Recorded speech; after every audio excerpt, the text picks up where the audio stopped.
Every day for 12 years, millions of American students follow timed bells, sit in rows, and chase grades that define who they are, without ever questioning whether these routines are shaping more than just knowledge. These are not accidents. They are hidden systems designed to train obedience and reshape identity. But how deep does this conditioning go? And what happens if you try to break free? The first school bell rings before most students are fully awake. Its sound is not just a signal, it is a command.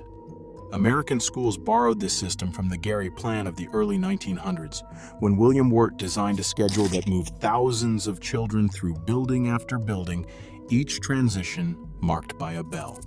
In a single year, a student will hear around 2,160 bells, each one dictating when to move, when to stop, when to speak, and when to be silent.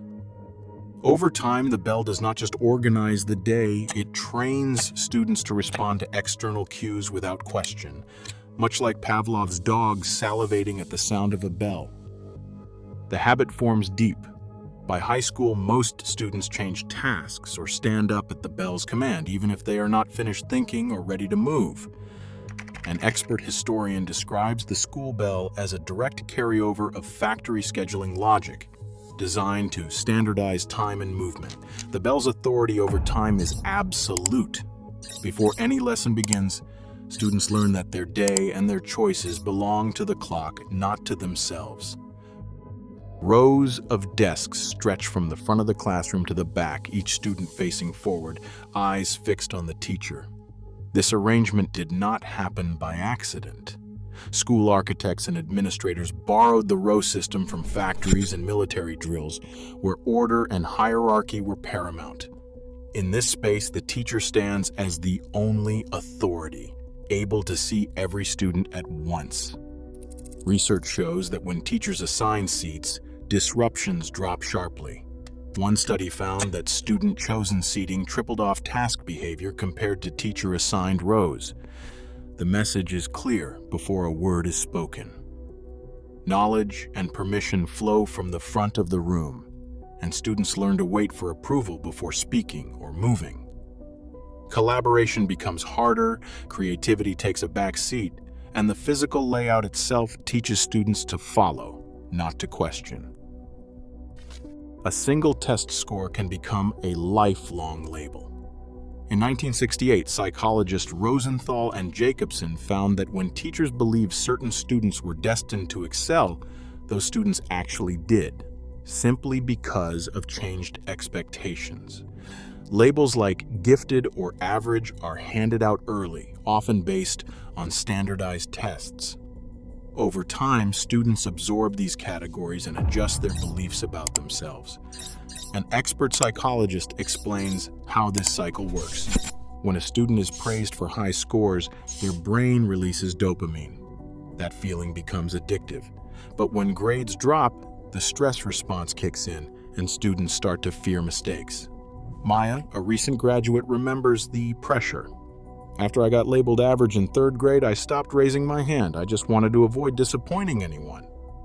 The system rewards compliance and metric chasing, not curiosity. Students learn to chase approval and avoid risk, setting the stage for burnout as the workload increases.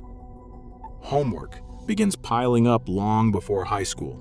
By middle school, American students often spend 2 to 3 hours a night on assignments, nearly double the time spent by students in countries like Finland, where weekly homework averages less than 3 hours. The American Academy of Pediatrics recommends a 10-minute rule, suggesting no more than 10 minutes of homework per grade level each night. Yet these guidelines are regularly surpassed, especially in competitive districts. Research links this heavy workload to higher levels of stress, sleep deprivation, and physical symptoms like headaches and stomach aches.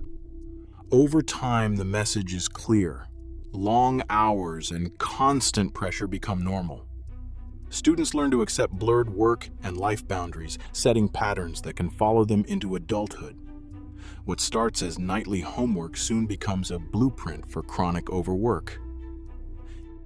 Inside every school, status becomes a currency. Social groups form early, with labels like popular, athletic, or nerdy that stick for years. Studies show that these social tiers rarely shift. Students assigned to a group in 6th grade often remain there until graduation. Academic ranking only reinforces the pattern, as report cards and honor rolls create a second layer of comparison. The curriculum validates these hierarchies by centering certain stories and voices. In 2010, the Texas State Board of Education revised social studies textbooks, downplaying civil rights history and reframing labor movements.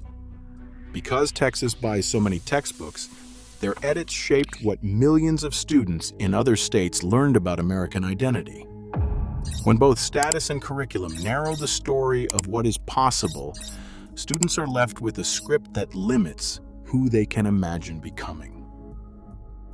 College is presented as the only path to success, but for most students, that path comes with a heavy price tag. The average graduate now leaves school owing $37,000 in student loans. That burden translates to monthly payments between $200 and $500, often for a decade or more. A debt policy expert says this pressure begins long before graduation. High school counselors are evaluated by how many students enroll in four-year colleges, not by whether those students can afford it or will finish. Federal Reserve data shows that 70% of college graduates carry debt, and guidance offices rarely highlight alternatives like trade schools or apprenticeships. Alex, a recent graduate, shares the impact. My counselor pushed me to take every AP class and apply to expensive universities. Now I pay $425 every month, and I had to move back home. The system rewards enrollment numbers, but the cost falls on young adults for years to come. Every year, millions still move through these systems, often unaware of their impact. Questioning the design is the first step to reclaiming autonomy. The patterns persist unless we choose to break them.